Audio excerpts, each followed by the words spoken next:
So I spent a day in New York with the DJI Osmo Pocket, and I just want to share with you guys what I think about this little device. So when I'm shooting with the Osmo Pocket, I'm just talking about using it by itself, not with a cell phone or any other attachments, because I want to be as minimal as possible. For the quality, I do think it's really nice.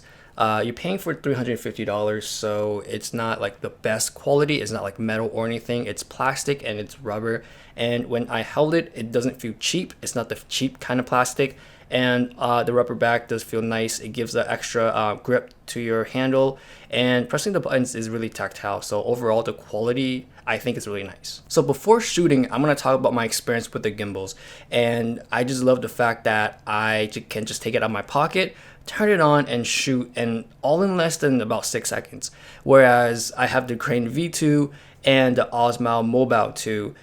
Overall, those are more cumbersome to use because of course they're bigger and I can't just put it in my pocket. I would have to carry it all day if I'm traveling, or I have to put it in my bag.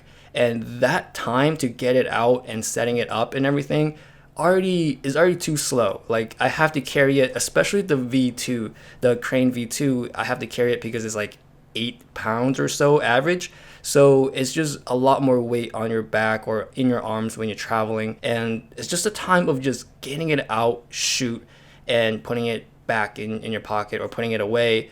The Osmo Pocket is such a joy to use, and just being able to walk around the city and just shoot things without needing to move a lot of my gear around is a blessing. It's like one of the best things that I already love about shooting with this little device. So on paper, I've read that I can get 4K 30 in 2 hours, but I've shot it all in 4K 60. I've gotten about 5 hours. Now I did not keep it on the whole entire time. I've turned it off whenever I'm walking from one place to another, when I'm eating or when I'm shopping or whatever. Of course, I did turn it on just to get a shot or two, but I turned it off right away. So I am impressed with the battery life with this little guy. And if I do want to shoot more, I would definitely use or bring an external battery pack to keep it charged when I'm not shooting, so I can actually shoot the whole day. Throughout the day, it was drizzling, so I didn't really feel comfortable shooting at all in the first place.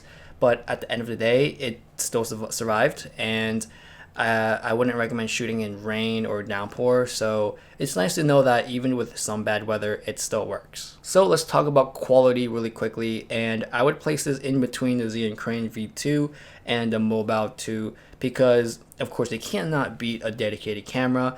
And I would say I think it looks better than most cell phone cameras out there. For the dynamic range, I do wish it was a little bit better. So I think that the highlights are a bit too harsh when you're trying to shoot a person, especially when the sky is behind them, and just having the strong highlights on their skin is kind of too much for me. Now with the focus, I do feel like when you're shooting wide and landscapes or any wide shot, it's fine because everything is in focus.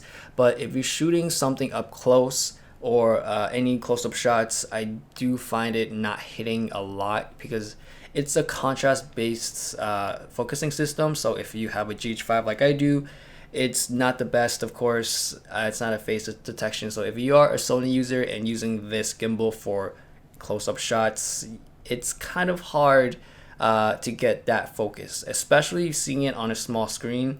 You cannot tell if it's in focus or not. It's really hard to. That's the only downside for me. Well, that's not the only downside actually, but that's one of the downsides for me, is having a small screen and not knowing what's in focus. I wish there was some kind of way to let you know what's in focus, especially when you're trying to do any close-up shots. The second downfall for me is the audio. I would say it's not as good. It's really tinny and there's no like depth in any of your voices, especially when you're vlogging. So tracking is not available for 4K 60. So I would say that the GoPro 7 Black has better audio than this DJI Osmo Pocket. For low light, I do think it's pretty decent when you're outside in the city with the city lights, or when you're eating inside some dinner place and they do have some sort of spotlight on there.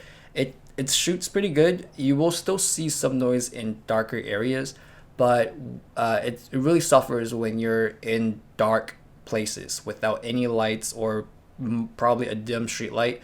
you will see a lot of noise and artifacts, and it's not sharp at all. So I would avoid really dark situations. But in a city, I would say it's fine, it's decent. You'll still see some noise in the dark areas. So overall, I do like using this camera. It's really fun to use. I love the form factor because when you're in the city in Manhattan and it's so crowded, people will not look at you when you're trying to get this shot. And if you have a Xeon Crane V2 or even a Mobile 2, they would look at you like, what's going on? Versus the little pocket camera, no one's gonna look at you. I've walked across a lot of crowds, and just being in a really crowded area, the Lego store, the Nintendo store, I'm just walking around shooting. No one even looked at me. Like, they'll look because they want to know what this little camera is, but they're not. It's not gonna catch a lot of eyes. So just the fact that it's being stealthy throughout the whole day and getting good stabilized shots, I think that it's a really good camera to have in your kit. So now I'm going to show you what I've shot in New York within the 5 hours. Thanks for watching, and I'll see you guys later.